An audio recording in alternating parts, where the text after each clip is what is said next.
वालेकुम नाज़रीन, उम्मीद है बख़ैर आफ़ियत होंगे। बड़ी ख़बर ये है कि गवर्नमेंट मिनी बजट लाने की तैयारी कर रही है और मकसद उसका ये है कि तकरीबन 40 बिलियन रुपीस का टैक्स मज़ीद कलेक्ट किया जाए और ताकि IMF की जो डिमांड्स हैं उनको पूरा किया जा सके। एक्सप्रेस ट्रिब्यून की ख़बर आपके सामने है अगस्त 12, 2022 की।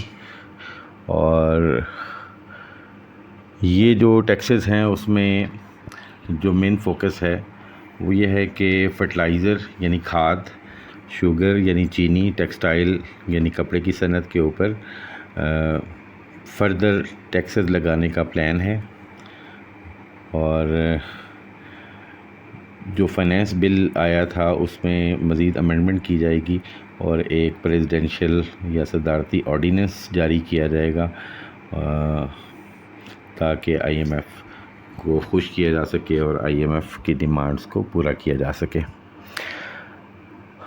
जो इनलैंड रेवेन्यू डिपार्टमेंट है फेडरल बोर्ड ऑफ रेवेन्यू का, FBR का, वो प्रपोजल्स तैयार कर रहे हैं सिलसिले में कि मिनी बजट में कौन कौन से टैक्सेस इम्पोज किए जा सकते हैं। और इसकी रीज़न ये बनी कि रिटेलर्स के ऊपर जो फ़िक्स टैक्स लगाया गया था उसके ऊपर अनप्लान टैक्स था और जिसकी वजह से रिटेलर जो हैं वो एहतजाज करना शुरू हो गए और जो चैम्बर्स ऑफ कॉमर्स हैं उन्होंने आवाज़ें उठानी शुरू कर दी कि ये ज़्यादती हो रही है रिटेलर्स के साथ और स्पेशली जो छोटे रिटेलर्स हैं उनके साथ। और फिर मैंने आपको गुज़िश्ता वीडियो में बताया था कि finance minister mister Miftah Ismail और जो पावर सेक्टर के जो वज़ीर हैं उन्होंने फिर जॉइंटली कहा था कि ये 1 साल के लिए हम फ़िक्स टैक्स ऑन रिटेलर्स को ख़त्म कर रहे हैं और 1 साल बाद इसको दोबारा देखेंगे, इसमें अमेंडमेंट्स करके दोबारा लेकर आएंगे। अब ये जब इसको वापस लिया गया तो नतीजतन जो IMF का टारगेट था वो उसमें शॉर्टफॉल आया और उस शॉर्टफॉल को कवर करने के लिए नए टैक्सेस गवर्नमेंट लगा रही है। अच्छा, उसमें यह है कि गवर्नमेंट ने तकरीबन ये कहा है कि 30 बिलियन रुपीस जो हैं वो कलेक्ट किए जाएंगे मल्टीपल सेक्टर्स के ऊपर टैक्सेस लगाकर। और for the Pakistan state oil, उन्होंने कहा जी पाकिस्तान स्टेट ऑयल के लिए ये 30 बिलियन रुपीस का जो टैक्सेस हैं ये इसमें लगाए जाएंगे और उससे ये होगा कि जी PSO को बैंकरप्सी से बचाया जा सके। PSO इस वक्त बैंकरप्सी के दाने पे खड़ा है और इसको बचाने के लिए 30 बिलियन के वो टैक्सेस लगाना चाह रहे हैं। ECC जो है हमारी जो इकनॉमिक कोऑर्डिनेशन कमेटी है कैबिनेट की, उन्होंने पेट्रोलियम डिवीज़न को कहा है कि वो oil and gas regulatory authority के साथ मिलकर काम करें और ये देखें कि किस तरह एडिशनल फाइनेंसिंग जो 30 बिलियन रिक्वायर्ड हैं ये कैसे पूरे किए जा सकते हैं। और इस हवाले से यह है कि जी जो मेजर सेक्टर्स मैंने आपसे कहा कि जी खाद, चीनी और टेक्सटाइल सेक्टर्स के ऊपर जो टैक्सेस लगाने का प्रोग्राम बनाया जा रहा है या इसके अलावा भी कुछ सेक्टर्स हो सकते हैं जिन पे टैक्सेस लगा दिए जाएं। और जो फ़िक्स टैक्स रेजीम था उससे गवर्नमेंट कह रही है कि जो उनको 40 बिलियन रुपीस का लॉस हुआ है, जो एक रेवेन्यू कलेक्ट होना था वो रेवेन्यू कलेक्ट नहीं हुआ। उन्होंने कहा जी कि वो डेफर कर दिया गया है अक्टूबर तक, ये अक्टूबर 2022 तक, और नवंबर से एक नया मैकेनिज़्म तैयार किया जाएगा, एक नया तरीक़ाकार वज़ा किया जाएगा कि रिटेलर से किस तरह टैक्स वसूल किया जाए।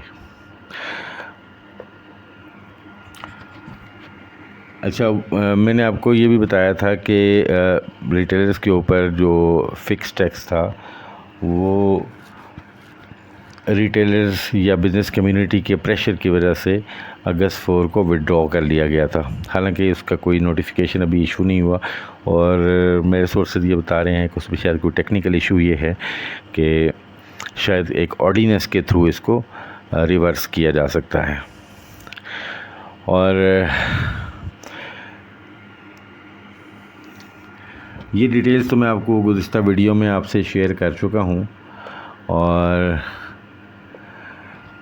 IMF ने पिछले महीने कहा था कि पाकिस्तान 1.17 बिलियन डॉलर्स की जो ट्रेंच है या जो उनकी किस्त है 3 से 6 हफ़्तों में वो वसूल कर लेगा, यानी पाकिस्तान के लिए इशू कर दी गई थी। और आज जो न्यूज़ में देख रहा था उसमें ये है कि IMF ने अब लेटर ऑफ इंटेंट इशू कर दिया है इस हवाले से। तो ये एक्सपेक्ट किया जा सकता है कि इस मंथ के एंड तक, यानी अगस्त के एंड तक जो है वो शायद ये किस्त जो है वो रिलीज़ कर दी जाएगी। और वंस ये 1.17 यानी $1.25 बिलियन से भी थोड़ा सा कम जो अमाउंट है ये रिसीव होती है तो ये एक पैटर्न होता है कॉन्फिडेंस का। जो बाकी डोनर्स हैं या बाकी जो लेंडर्स हैं वो क्या करते हैं कि IMF जब किस्त रिलीज़ करता है और IMF कॉन्फिडेंस का इजहार करता है किसी कंट्री के ऊपर, तो फिर बाकी लैंडिंग एजेंसीज़ भी पैसे देना शुरू कर देती हैं, जिसमें ADB है और बाकी दूसरे इदारे हैं, वो आपको फिर पैसे देना शुरू कर देते हैं। तो वी कैन एक्सपेक्ट के 31 अगस्त से पहले ये वाला मामला क्लोज़ होता हुआ नज़र आ रहा है। दूसरी तरफ आप ये देखें कि ये ख़बरें, जो पॉजिटिव ख़बरें आने से डॉलर के ऊपर बड़ा अच्छा इम्पैक्ट पड़ रहा है। और डॉलर जो तकरीबन 250 रुपये पे ट्रेड हो रहा था, वो अब आज की ख़बर ये है कि वो 215 रुपये पे, यानी 215 रुपये 50 पैसे पे आज ट्रेड होता रहा है। और उसका इंटर बैंक रेट जो इतना रहा, तो वी कैन एक्सपेक्ट कि वंस ये डाउनवर्ड ट्रेंड कंटिन्यूड रहता है अगर डॉलर का, और इसकी वजह ये होती है कि जब कोई करेंसी डीवैल्यू होना शुरू होती है तो लोग उस करेंसी को जो होल्ड करके बैठे होते हैं, चाहे वो पर्सनस हों या इदारे हों, वो फिर उसको सेल करने की कोशिश करते हैं ताकि लॉस ना हो। और जब ये सेल करने की कोशिश की जाती है तो मार्केट में सप्लाई ज़्यादा हो जाती है और डिमांड कम होती है, डिमांड से सप्लाई बढ़ जाती है। तो इसी तरह ये इकोनॉमिक्स का सिंपल प्रिंसिपल है, जिसके तहत जो है वो आपका डॉलर जो है वो मज़ीद नीचे आने के फ़िलहाल इम्कानात हैं। और स्पेशली जब IMF से ये किस्त रिलीज़ होती है या बाकी एशियन डेवलपमेंट बैंक या बाकी इदारे आपको कुछ पैसे भेजते हैं डॉलर्स में, तो फिर चूँकि डॉलर की सप्लाई बढ़ जाएगी तो फिर आपका डॉलर मज़ीद नीचे आने का इम्कान है। इसके साथ साथ ये भी है कि ये तो नेशनल जो आपकी इकोनॉमिक सिचुएशन है उस पर भी डिपेंड करता है, लेकिन साथ ही इंटरनेशनल जो ट्रेंड्स हैं या इंटरनेशनल इकॉनमी कैसे परफॉर्म कर रही है, ये एक बहुत बड़ा पार्ट इसका ये भी होता है। तो लेट्स सी कि पाकिस्तानी रुपी जो अपनी साख जो बेहतर हो रही है उसको मेंटेन रखता है या उसको लूज़ कर देता है, और वंस अगेन जो डॉलर है वो तेज़ी से बढ़ना शुरू हो जाता है। क्योंकि इस गवर्नमेंट के आने के साथ ही एक बहुत तेज़ी से डॉलर में इंक्रीज़ आया था, और अभी आप देख सकते हैं कि तकरीबन 4 महीनों के अंदर जो पीक थी $250 की, इसका मतलब ये हुआ कि तकरीबन 68 यानी $70 के करीब जो है वो 70 रुपीज़ के करीब जो है वो डॉलर की प्राइस इंक्रीज़ हुई थी। तो अब ये डाउनवर्ड ट्रेड शुरू हुआ है, तो let's hope for the best. और लेकिन ये ख़बर के नए टैक्सेस आ रहे हैं और ओबियसली आम आदमी की जो दिगरगूं कंडीशन है हमें नज़र नहीं आ रहा कि आने वाले दिनों में इसमें कोई इम्प्रूवमेंट हो सकती है। उसके साथ ही आज जो है वो इन्फ्लेशन के लिए एक लॉ पास कर दिया गया है US से, और इन्फ्लेशन जो है वो तकरीबन 35-36% जो इस वक्त पाकिस्तान में है, और हाईएस्ट है ये हिस्ट्री में। 25% से ऊपर कभी भी इन्फ्लेशन नहीं बढ़ी, और ये भी भुट्टो दौर में शायद बढ़ी थी। तो 36% जो है ये रिकॉर्ड है, और शायद ये आइंदा ब्रेक भी ना हो सके। तो आम आदमी की पहुंच से अशिया बाहर होती जा रही हैं, और उसके साथ ही जो आपकी यूटिलिटीज़ हैं, जैसे बिजली का बिल है, तो बिजली का बिल मैंने लास्ट वीडियो में आपको बताया था कि उसमें क्या हो रहा है कि जी एक तो आपकी यूनिट प्राइस हर महीने तकरीबन इंक्रीज़ की जा रही है।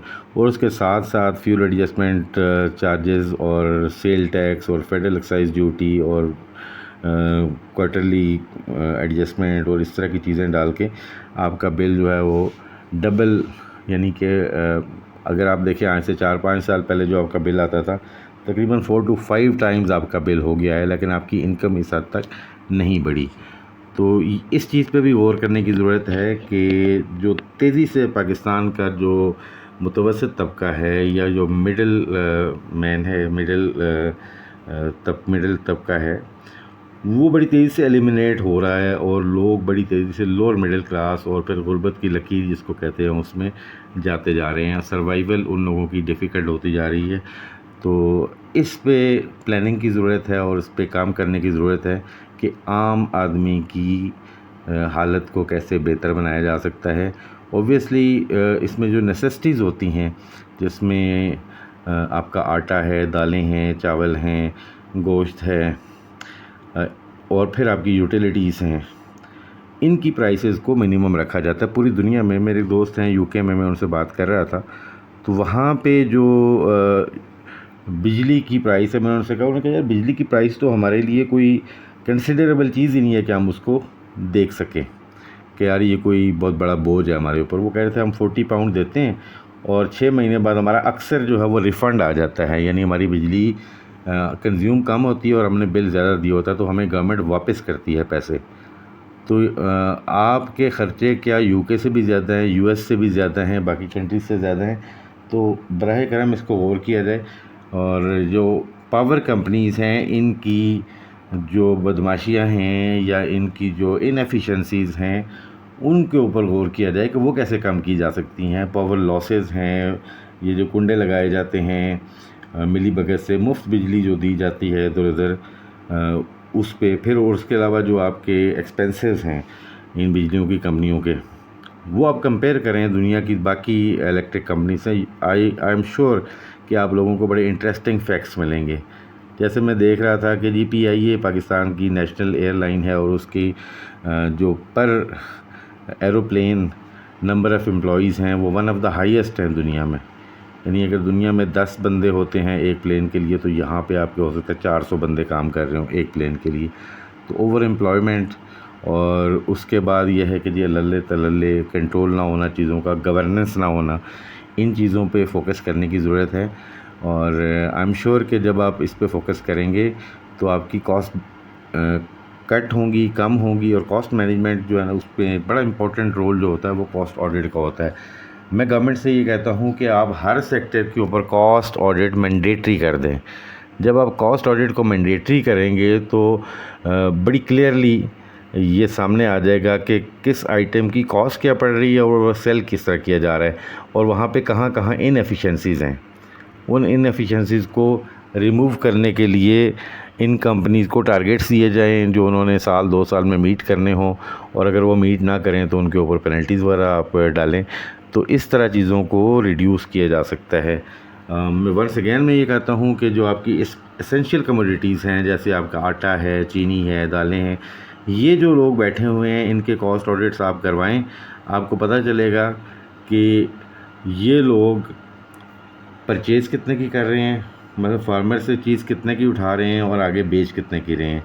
तो जो मिडिल मैन है, जो दरमियान में बैठा हुआ एजेंट है, वो ज़्यादा पैसा हड़प कर जाता है। मसलन आप ये देखें कि फ्रूट्स आपके पास आम है या अंगूर है। इस वक्त कल मैं देख रहा था कि जी सुंदरखानी अंगूर जो है वो आपको तकरीबन 350 रुपये से 400 रुपये किलो पड़ रहा है। तो आम आदमी तो तसव्वुर भी नहीं कर सकता कि वो ये अंगूर ख़रीदे।